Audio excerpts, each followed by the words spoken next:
I'm Tracy Baxter with today's Record Newswatch. It was bad, but it could have been a lot worse. The Tuthilltown Spirits distillery on Grist Mills Road in Gardiner was the scene of an explosion and fire this morning. The two-alarm blaze brought area firefighters to the scene at around 10 a.m. The fire was brought quickly under control, but not before severe damage was done to the business's main barn that houses 3 stills. Left undamaged was Tuthilltown's inventory of whiskey and other spirits that are stored separately. There were no injuries reported. Investigators are now looking for the possible cause.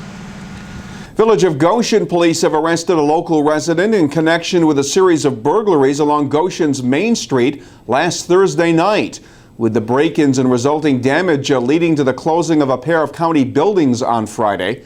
Following an investigation by Village PD and members of the Orange County Sheriff's Office, 39-year-old Edgar Thorpe was charged with felony burglary, grand larceny, and criminal possession of stolen property, as well as criminal mischief, attempted escape, and resisting arrest.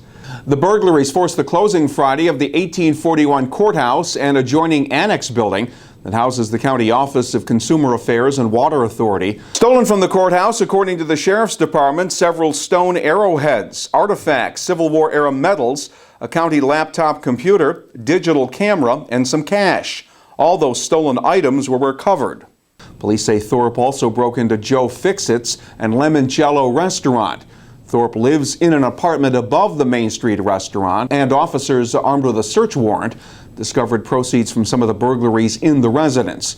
Thorpe was being held without bail in Orange County Jail pending a Wednesday court appearance. Police say they expect to file additional charges. State police have identified the man who jumped to his death from the Newburgh Bridge last Thursday evening.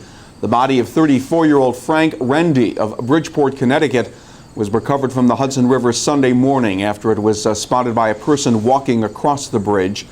Police had responded to the bridge following a report of an abandoned vehicle near the midway point of the span. An arriving trooper had tried unsuccessfully to keep the man from jumping. Their canoeing trip down the Delaware did not end the way they hoped it would. 2 Newark, New Jersey women had lost control of their canoe. It flipped over. The strong current then sent it downriver, while the 23-year-old women, who were both wearing their life jackets, made it to a shore of a nearby island and called 911.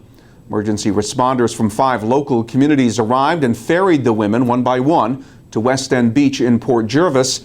Neither woman was seriously hurt. Neither said they had any plans for any future canoe trips. It is over, finally. Goshen Mayor Kyle Roddy can now look forward to his November election showdown with Democrat James Skoufis of Woodbury for the 99th State Assembly District seat, now that Roddy's Republican primary challenger has conceded defeat. Today, Colin Schmidt dropped his petition to challenge the voting results from the September 13th primary. Schmidt decided not to make additional challenges during a scheduled court hearing this morning that was to deal with the counting of contested absentee ballots. After a marathon counting session last Thursday, Roddy had an 87-vote lead. A church in Highland Falls has opened its doors today to help a member of the community now battling a serious disease. A blood drive is underway at the Church of the Sacred Heart of Jesus in honor of Paul Fortino, a 58-year-old father of 2 from Fort Montgomery who was recently diagnosed with leukemia. Besides donating blood, those who step up can also enroll in the National Bone Marrow Registry.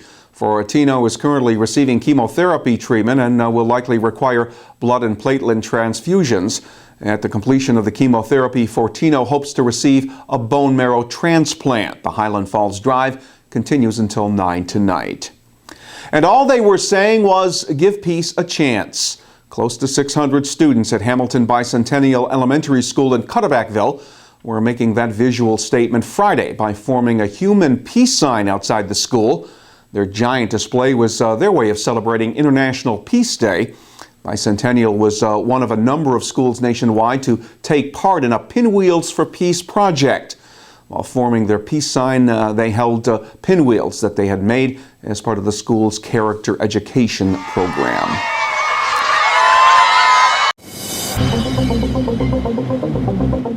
We will enjoy another day of sunshine before rain moves back into the region. It'll be mostly sunny Tuesday with temperatures reaching the low 70s. Wednesday will be mostly cloudy with showers. The highs again will be in the range of 70 to 75 degrees. Stay connected to breaking news right here at Record Online and get caught up on all that's happening by picking up tomorrow's edition of the Times-Herald Record. For Record Newswatch, I'm Tracy Baxter.